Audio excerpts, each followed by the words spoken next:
Now, preppers more than most people recognize that we live in a world that is increasingly uncertain.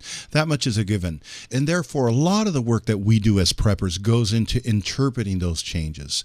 We track news events all the time. Yeah, some of us do it more than others, but we all do it to some extent or another.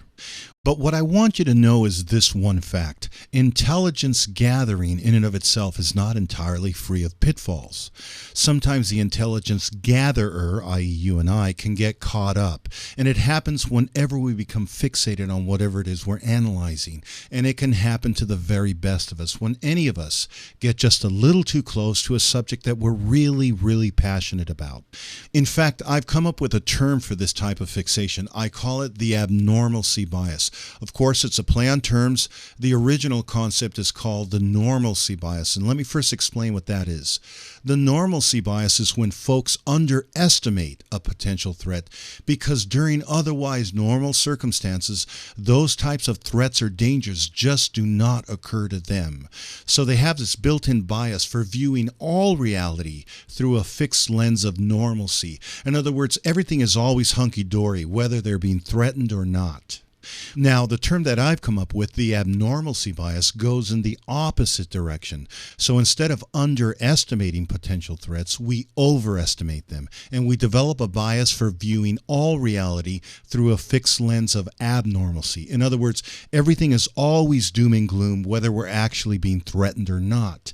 And it's true, an abnormalcy bias can cast a dark shadow on the everyday routines of our life. So no matter how mundane something is, we somehow find a way to pathologize the reason for why it exists. Everything, and I mean everything, becomes associated with the corrupt government or the crooked Wall Street bankers and so on and so on.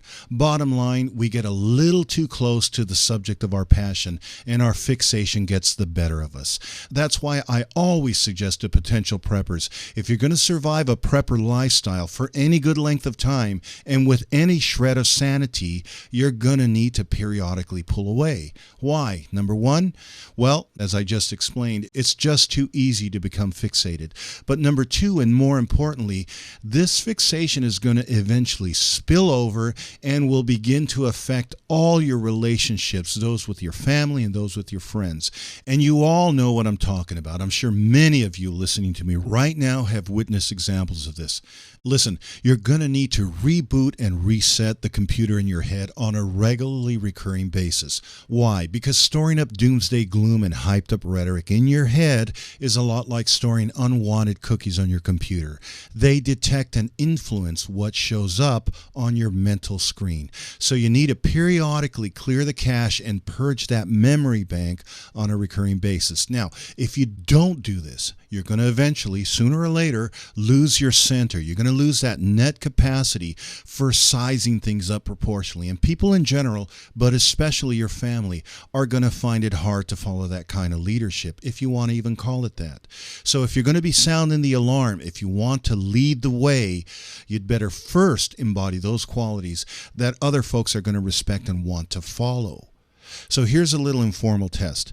If you're preaching the good news of prepping and your congregation is getting smaller and smaller, then you're probably fixated. If your discussions with others about prepping end in conflict rather than mutual understanding, then you're probably fixated. Listen, it's time to get proactive. Here's my quick recommendation. Go out tonight, yes, tonight, and take your spouse and family out for an activity that is completely unrelated to prepping. That's it. Very simple. Just go out and have fun, and that's a direct order. And listen, don't worry about the zombie apocalypse because guess what? It'll be right here waiting for you when you get back. Okay, folks, this is Analytical Survival saying stay safe and centered, my brothers and sisters.